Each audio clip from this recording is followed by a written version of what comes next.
মিনা তার একমাত্র ভাইকে নিয়ে পাত্রীপক্ষের বাড়িতে গেছে, কিন্তু পাত্রী দেখতে এসে যে নিজে বিয়ের পাত্রী হয়ে যাবে এটা বোঝেনি।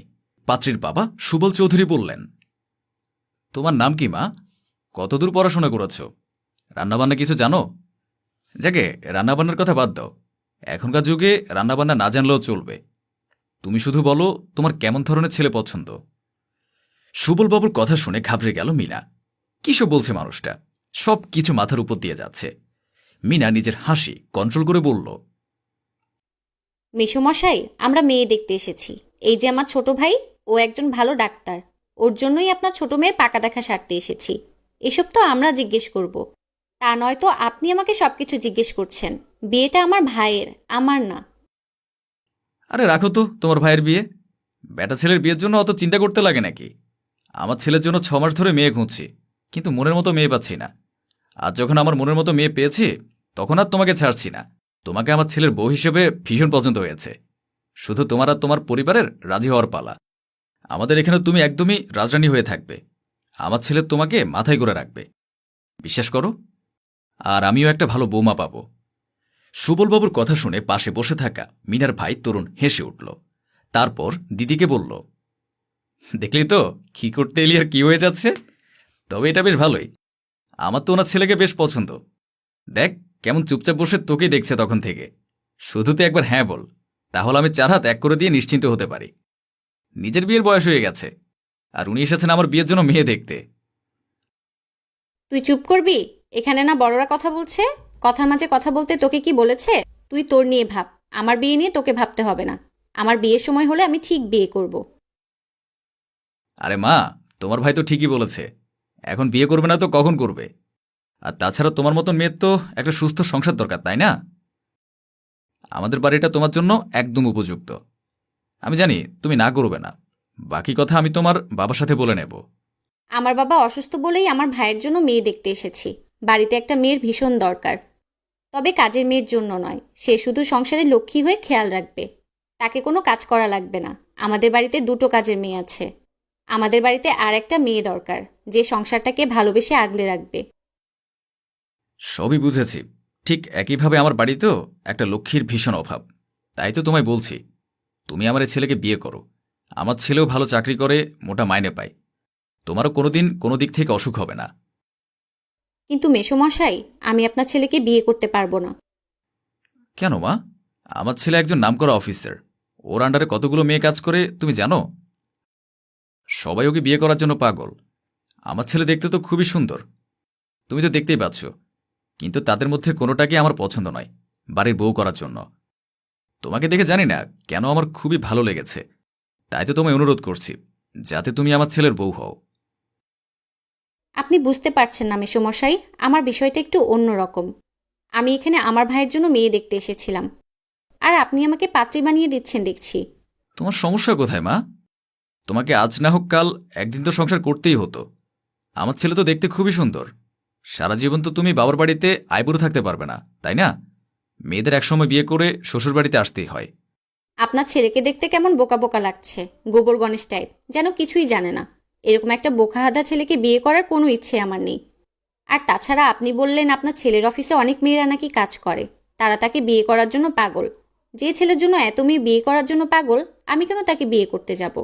আর এই টাইপের গোবর গণেশ মার্কা ছেলের সঙ্গে বিয়ে করার ইচ্ছা আমার এখন নেই। আপনি আপনার ছেলের জন্য অন্য কোথাও মেয়ে দেখুন। আমার থেকে আরও ভালো পাত্রী আপনি পেতে পারেন। দেখো মা, সংসার করতে গেলে একজন যদি বোকা হয়, অপরজন বুদ্ধিমান হলেই চলে। যে সংসারে দুজনই সমান বুদ্ধিমান, সেই সংসার বেশি দিন টেকে না।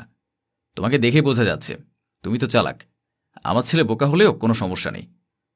বোকা ছেলেদের সাথে সংসার করে শান্তি আছে। এদেরকে উঠতে বললে ওঠে, বসতে বললে বসে। এই ব্যাপারটা না হয় মানলাম, কিন্তু মহিলা কলিগদের ব্যাপারটা মানতে পারছি না। এত এত মহিলার সংস্পর্শে যায় আপনার ছেলে, কি করে জানবো সে কতটা সংযমী? আর আপনি আমাকে জোর করে আপনার ছেলে বউ করতে চাচ্ছেন। আমি তো নিশ্চয়ই আমার স্বামীকে ভালো মন্দ বিচার করে তবেই বিয়ে করব, তাই না? সুবলবাবু ছেলের দিকে কড়া চোখে তাকালেন। তারপর বললেন, এই যে শুভ, শুনলি তো? তোর বিয়ে দিতে আমাকে নাজেহাল হতে হচ্ছে। আজ থেকে সমস্ত মহিলা কলিগদের ফোন নাম্বার তুই ডিলিট করে দিবি। আর তাদের সাথে কথা বলার কোনো দরকার নেই। এই মেয়েটি তোর জন্য একদম উপযুক্ত। বাবার এই অন্যায় আবদার চুপচাপ শুনছিল শুভ। মোবাইলটা হাতে নিয়ে দু একবার মিনাকে তাকিয়ে দেখেছে। বেশ সুন্দরী মেয়েটা, আর চটপটে কথা বলে। মিনার ভাই তরুণ একটু লাজুক, কম কথা বলে। শুভ এতক্ষণ কোনো কথাই বলছিল না, কিন্তু শুভকে প্রশ্ন করাই শুভ তার বাবার উত্তরে বলে, কিসব শুরু করেছ বাবা? তুমি যা বলবে তাই আমাকে চুপচাপ মেনে নিতে হবে? এই নিয়ে 5 বার তুমি এই একই ধরনের ঘটনা ঘটালে। এবার কিন্তু আমি খুব রেগে যাচ্ছি। ওনারা পাত্রী দেখতে এসেছেন, তুমি বোনকে নিয়ে এসো। পাত্রপাত্রীর বিজ্ঞাপনে তো নিজের মেয়ের ছবি দিয়ে সবাইকে ডেকেছ, তাহলে এখন আমার বিয়ে নিয়ে এত তারা কিসের? আর মহিলা কলিগদের নাম্বার ডিলিট করবো মানে? অফিসের কাজের জন্য প্রত্যেকের নাম্বার আমার প্রয়োজন পড়ে। তাদের নাম্বার ডিলিট করলে তাদের সঙ্গে আমি কি করে যোগাযোগ করব? কে নাকি আমার অফিসের কলিগদেরকে যা খুশি তাই বলবে, আর সেটা আমাকে মেনে নিতে হবে? এই যে, তখন থেকে দেখছি বড় বড় লেকচার দিচ্ছেন, বিয়ে করবেন অথচ বইয়ের কথা শুনবেন না। এসব বলে কি চলে? আপনি যদি আমার কথায় রাজি থাকেন তবে আমি আমার ভাইয়ের সাথে আপনার বোনের এবং আমার সাথে আপনার বিয়েতে সম্মতি দিব। তার মানে মা, তুমি রাজি হয়েছ আমার ছেলের সাথে বিয়ে করতে? আমি সত্যি ভীষণ আনন্দ পেলাম তোমার এই কথা শুনে। আজই আমি আমার আত্মীয় স্বজনদের খবর দিচ্ছি। আপনি এতবার করে বলছেন, রাজি না হয়ে পারি আর কি করে? আর আপনার এই বিগড়ে যাওয়া ছেলেটাকে সোজা তো করতে হবে, তাই না? অনেকক্ষণ থেকে উসখুস করছিল তরুণ। দিদির বিয়ে ঠিক হয়ে যাওয়াটা দেখে ওর ভালোই লাগলো। বিনা পরিশ্রমে এত সুন্দর একটা ছেলে দিদির জন্য পাওয়া যাবে সেটা ভাবতে পারেনি সে। কিন্তু যাকে দেখতে এ বাড়িতে এসেছে তাকে এখনো দেখা হলো না তরুণের।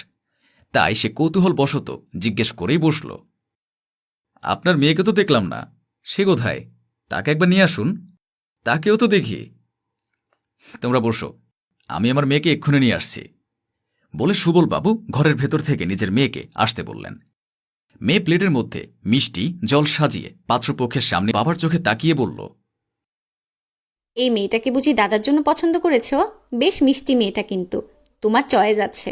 এবার যদি তোমার ছেলেটা একটু ঘর কোনো হয়, সারাদিন তো ওই অফিস আর অফিস, এতদিনে যদি ছেলেটার একটু বাড়ির প্রতি টান হয়।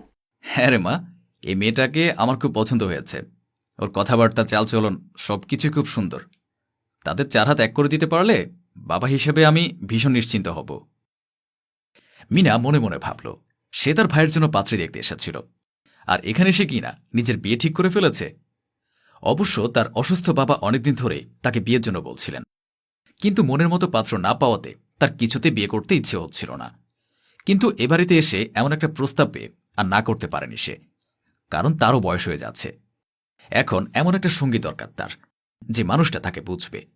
ছেলেটিকে দেখে মিনা প্রথম দর্শনে বুঝে গেছে এ ছেলেটি তার জন্য উপযুক্ত। তবে 2-1 বার বাজিয়ে না দেখলে কিছুতে বিশ্বাস করতে পারছিল না মিনা। অবশেষে 4 জনের বিয়ে ঠিকঠাক করে উঠে যাচ্ছিল ওরা। সুবলবাবু মিনার হাত দুটো ধরে বললেন, তোমার উপর ভরসা করে আমার একরত্তি মেয়েটাকে তোমাদের বাড়িতে পাঠাবো। আমি জানি তুমি এই বাড়িতে এসে একজন সুখী গৃহিণী হবে, কিন্তু আমার মেয়েও যাতে ভালো থাকে তার জন্য তোমার ভাইকে একটু শিখিয়ে পড়িয়ে দিও। বাবার কাছে মেয়েরা তো কলেজের টুকরো হয়, তুমি তো সবটা জানো। আর তোমার বাবাকে আমি নিজে গিয়ে বলে আসব যে তার মেয়ে আমার বাড়িতে রাজরানী হয়ে থাকবে। মিনা সুবলবাবুকে আশ্বস্ত করে বললেন, আপনি কোনো চিন্তা করবেন না, আপনার মেয়ে ও বাড়ি গিয়ে ভালোই থাকবে। আর তাছাড়া নিজের বাড়ির মতোই তো সব কিছু। আমার ভাই ওর অনেক খেয়াল রাখবে।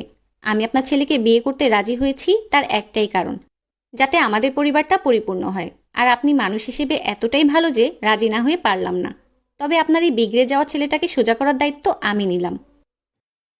এতেই আমি নিশ্চিন্ত মা, তুমি পারবে আমি জানি, তাই তো এত ভরসা পেলাম।